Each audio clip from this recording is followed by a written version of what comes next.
their fists, don't they? Like they sort of go like that. Yeah, this is cooking, raw, yeah, fresh, I say. Hello chaps, I hope you are well. It's not a bad day here in Gloucestershire. It was a bit bleak yesterday. And for those miserable nights, you want something hearty to sink your teeth into. But anyway, in the UK, it turns out that we throw away 900,000 tonnes of bread a year, which is, you know, that's loads. I think it works out to about, I think I read 24 million slices a day, which is absurd. I mean, that's lots of bread, which, you know, you could use for other things. Talking of which, I'm going to be using all of this bread, which was going a bit stale, today. You might almost call it a sort of pudding made of bread. A bread pudding, if you will. So chaps, on the internet you'll find lots of different recipes for bread and butter pudding. They're all basically the same. You take bread, you soak it in milk, you add fruit and sugar, chuck it in the oven, and then it's all done. I have some quantities here which I've sort of measured out, but you don't have to be too exact. It doesn't really matter that much. So here we've got 400 grams of bread, which is sort of going stale. This one is that sort of stuff with the crust cut off already, and I've got a bit of white that was going over as well. So that's that. And what you need to do is literally just sort of tear it up into little squares, which takes a while, but what we're going to do is soak this in milk. Okay chaps, so now the bread has all been torn up into little bits. You can see here, I've got a mixture of white and brown, as I said. It's all been torn up there, see that? Now, all you need to do now is add 500 millilitres of milk, which is just under a pint, I believe. And just pour it on the top.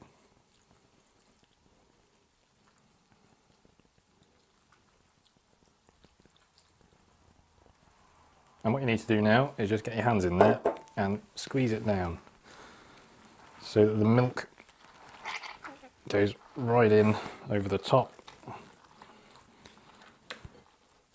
like that. Not a particularly pleasant sensation, but you know, it needs doing. So now that excess, we'll just leave in there to soak for about half an hour. So the bread's been soaking for about half an hour, and it's looking like that. You can see all of the milk has been absorbed by the bread. Now we're going to just break it up a bit with a spatula, just so that we can work with it a bit.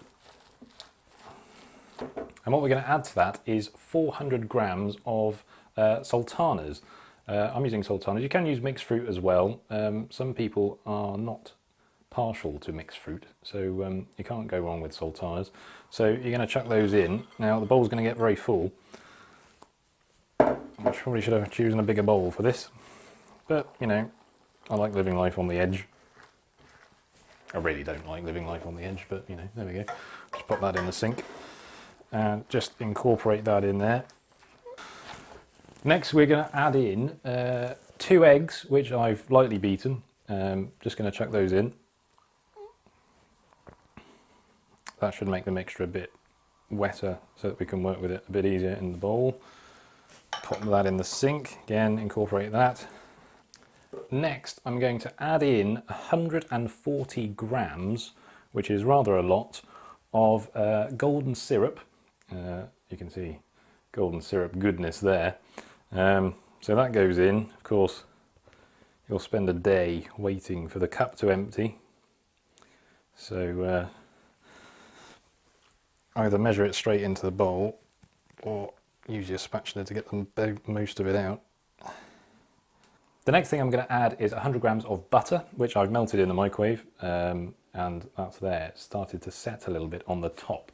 But what I'll do is I'll pour in about 2/3 of it, and I'm going to keep a bit back for later.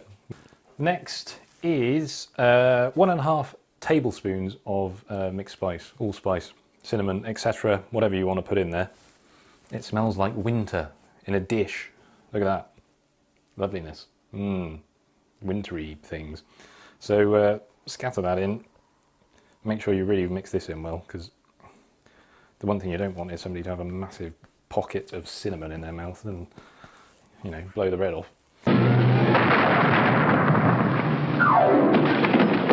Now the last thing to add is a teaspoon of vanilla extract. Teaspoon of that. Bang, straight in. Oh God, I've started talking like those people on telly. Bang, straight in. Bosh, whoa, yeah. Oh man, cooking, whoa. They do a lot of hitting their fists, don't they? Like they sort of go like that. Yeah, this is cooking, raw, yeah, fresh, mmm. You know, they make it very masculine, and I don't like that. I mean, not that I'm not masculine, of course. And I became He-Man, the most powerful man in the universe. So what's left to do is to add the mixture to a baking tin. I have greased and lined a baking tin here. I don't know what size they are. I don't know how everyone ever knows what size baking tins are, but this is the one I've got. And looking at the amount of mixture, there might be too much for the tin. So I'll have to do two. I've got two baking tins like this, so if there is a bit too much, I can make another one. So just pour it in. Let's see how much we get in there. You know what? I think that's all going to go in there actually. And then just work it into the edges, like so.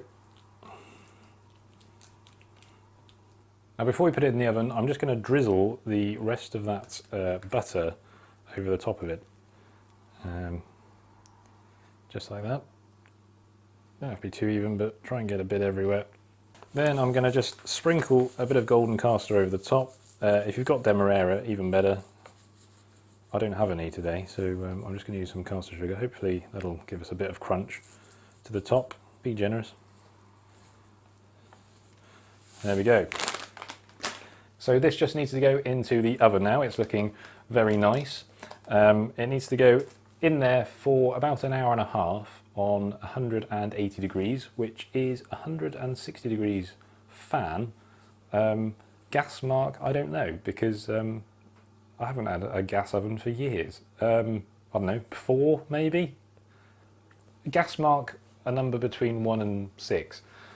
Try it and see. One thing I will say is that sometimes these things tend to, you know, the top tends to colour quite quickly. So if, you know, after a few minutes, you know, sort of 15, 20 minutes, it looks like it's going to colour very quickly, just put a bit of foil over the top of it to stop it from burning and then whip it off for the last 10 minutes just to add that last bit of colour. And we'll have a look at it when it comes out.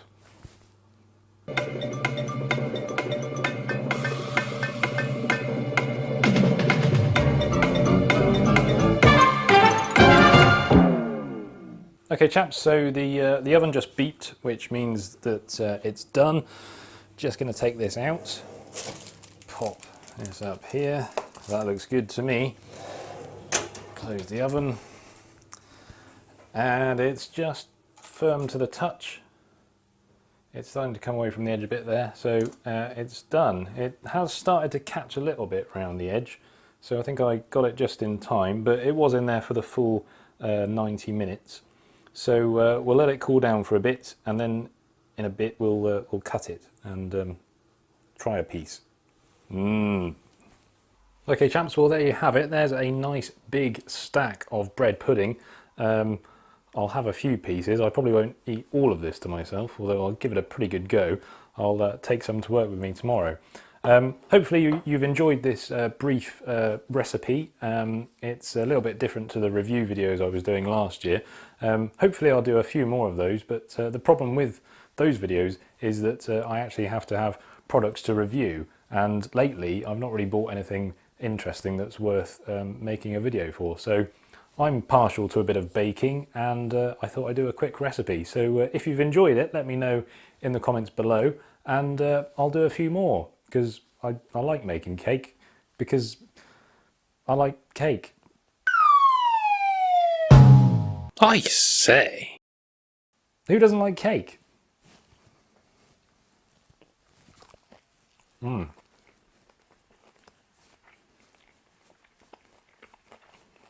It's really good. Don't need to have dinner today. Oh,